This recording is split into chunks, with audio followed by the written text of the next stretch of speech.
ಇನ್ನು ಈ ಕೋಗಿಲು ಲೇಔಟ್ ಬಳಿ ಮನೆಯನ್ನ ಕಳ್ಕೊಂಡಂತ ಅರ್ಹರಿಗೆ ಸರ್ಕಾರದಿಂದ ಫ್ಲಾಟ್ ಅನ್ನ ನೀಡಲಾಗುತ್ತೆ. ಬೈಯಪ್ಪನಹಳ್ಳಿಯಲ್ಲಿ ಸರ್ಕಾರ ನಿರ್ಮಿಸ್ತಾ ಇರುವಂತಹ ಅಪಾರ್ಟ್ಮೆಂಟ್ ನಲ್ಲಿ ಫ್ಲಾಟ್ ಅನ್ನ ನೀಡಲಾಗುತ್ತೆ.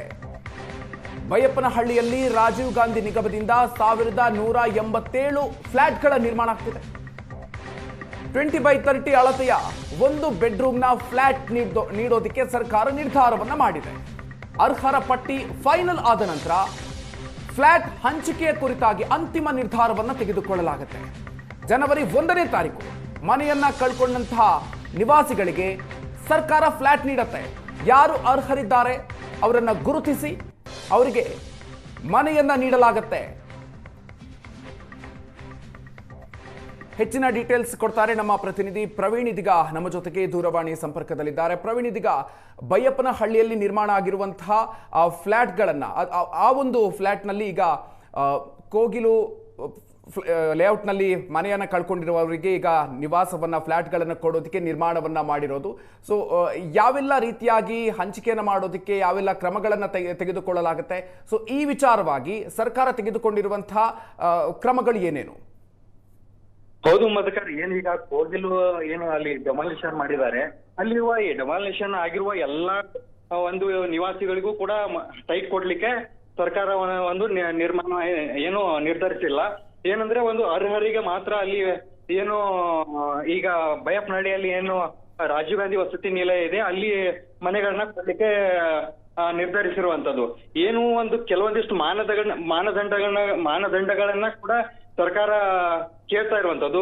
ಇಲ್ಲಿಯ ಒಂದು ಏನು ಕೋಗಿಲು ಏನು ಡೆಮಾಲಿಷನ್ ಆಗಿದೆ ಆ ಜಾಗದಲ್ಲಿ 10 ವರ್ಷಕ್ಕಿಂತ ಹೆಚ್ಚು ಅಲ್ಲಿ ವಾಸವಾಗಿದ್ರೆ, ಮತ್ತೆ ಅಲ್ಲಿಯ Aadhaar card, voter ID, current ಬಿಲ್ಗಳನ್ನ ಮತ್ತು ರೇಷನ್ ಕಾರ್ಡ್ ಸೇರಿದಂತೆ ಏನು ಕೆಲವೊಂದಿಷ್ಟು ಸರ್ಕಾರಿ ದಾಖಲೆಗಳು ಅವರ ಬಳಿ ಲಭ್ಯವಿರಬೇಕು. ಅದರಂತೆ ಈಗ DC ಅವರಾಗಿರ್ಬೇಕು, ಯಲಹಂಕ ಒಂದು ತಹಸೀಲ್ದಾರ್ ಇವರೆಲ್ಲ ಹೌಸಿಂಗ್ ಸ್ಕೀಮ್ ಅಂತ ಒಂದು ಸ್ಕೀಮ್ ಇದೆ. ಅದರಲ್ಲಿ ಅಕಸ್ಮಾತ್ ಎಲಿಜಿಬಲ್ ಇತ್ತು ಅಂತಂದ್ರೆ ಕೆಲವ್ರದ್ದು ನಮ್ಮವರು ಕೆಲವರು ಹಿಂದೆ ಕೆಲವು ಭಾಗದಲ್ಲಿ ಬಾರ್ಡ್ಗಳಲ್ಲಿ ಹಕ್ಕುಪತ್ರ ಕೊಟ್ಟಿದ್ರು ಅಂತ ಹೇಳ್ತಾ ಇದ್ದಾರೆ. ಅದನ್ನೆಲ್ಲ ಎಕ್ಸಾಮಿನ್ ಮಾಡಕ್ಕೆ ಹೇಳಿದ್ವಿ ನಾವು. ಜನರೆಲ್ಲ ಹೊರಗಡೆಯಿಂದ ಬಂದವರು ಹೊಸದಾಗೂ ಸೇರ್ಕೊಂಡಿದ್ದಾರೆ. ಅದು ನಮ್ಮ ಹತ್ರ ದಾಖಲೆಗಳೆಲ್ಲ ಇದೆ. ಜಿನೈನ್ ವೋಟರ್ ಲಿಸ್ಟು ಮತ್ತೊಂದು ಡಾಕ್ಯುಮೆಂಟ್ಸ್ ಎಲ್ಲ ಕರೆಕ್ಟಾಗಿ ಇತ್ತು ಅಂತಂದ್ರೆ ಕೆಲವರಿಗೆ ರಿಹಾಬಿಲಿಟ್ ಮಾಡೋಂಥ ಕೆಲಸ ನಾವು ಮಾಡ್ತೀವಿ. So many Kerala MPs have been saying that they condemn your statement when you said we don't want any interference from Kerala. Let they condemn, let they do whatever want. We know how to run the administration, we'll run the administration.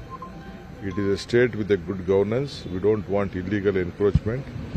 Unnecessary, if they want, let they have those, take their people there and let they give them whatever they want.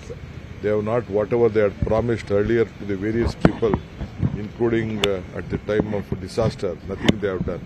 But we know how to handle our people, we'll do it. ಅಲ್ಲ sir, ಸಚಿವರು ಸಹ ಇದ್ರ ಬಗ್ಗೆ ಮಾತನಾಡಿದ್ದಾರೆ. ಕೋಗಿಲು ವಿಚಾರದಲ್ಲಿ ಪಾಕಿಸ್ತಾನದ ವಿದೇಶಾಂಗ ಸಚಿವರು ಸಹ ಅದನ್ನ ಪ್ರಸ್ತಾಪ ಮಾಡ್ತಾ ಇದ್ದಾರೆ. ಅದಕ್ಕೆ ನಮ್ಮ ದೇಶದ ಹಿರಿಯ ನಾಯಕರುಗಳಿದ್ದಾರೆ, ಅದಕ್ಕೆ ಉತ್ತರ ಕೊಡ್ತಾರೆ. ಸರ್, ಈಗ ಎರಡೆರಡು ರಾಜ್ಯದ ಆಧಾರ್ ಕಾರ್ಡ್ಗಳಿದಾವೆ, ವೋಟರ್ ಐಡಿಗಳಿದಾವೆ ಅನ್ನೋದು ಇಲ್ಲ, ನನಗೆ ಗೊತ್ತಿಲ್ಲ. ಪರಿಶೀಲನೆ ಮಾಡಕ್ಕೆ ಹೇಳಿದೀವಿ. ನಮ್ಮ ಹೌಸಿಂಗ್ ಡಿಪಾರ್ಟ್ಮೆಂಟ್ ಅವರು ಪ್ರತಿಯೊಂದನ್ನು ತೆಗೆದು ನೋಡ್ತಾರೆ. ಜೆನ್ಯೂನ್ ಇದ್ರೆ ಮಾತ್ರ ಮನೆ ಕೊಡೋದು ಸರ್. ಈಗ original genuine voter list, local address. Sir, ಅಕ್ರಮವಾಗಿ ಯಾರೆಲ್ಲ ಮನೆ ಕಟ್ಟಿದ್ರು ಅವರಿಗೆ ಎಲ್ಲೂ ಕೂಡ ಜಾಗ ಕೊಡಲ್ಲ ಅನ್ನುವಂಥದ್ದು ಸರ್ಕಾರದಿತ್ತು. ಯಾರು ಕೂಡ ಅಕ್ರಮವಾಗಿ ಕಟ್ಕೊಳ್ಬಾರ್ದು ಅಂತ. ಈಗ ಅಕ್ರಮವನ್ನ ಸಕ್ರಮ ಅಕ್ರಮನ ಸಕ್ರಮ ಮಾಡಲ್ಲ ನಾವು.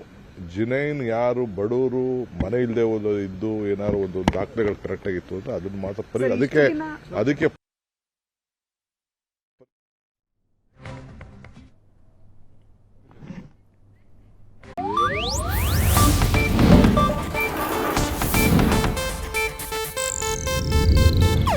ಇದು ಏಷ್ಯಾನೆಟ್ ನ್ಯೂಸ್ ನೆಟ್ವರ್ಕ್ ಪ್ರಸ್ತುತಿ.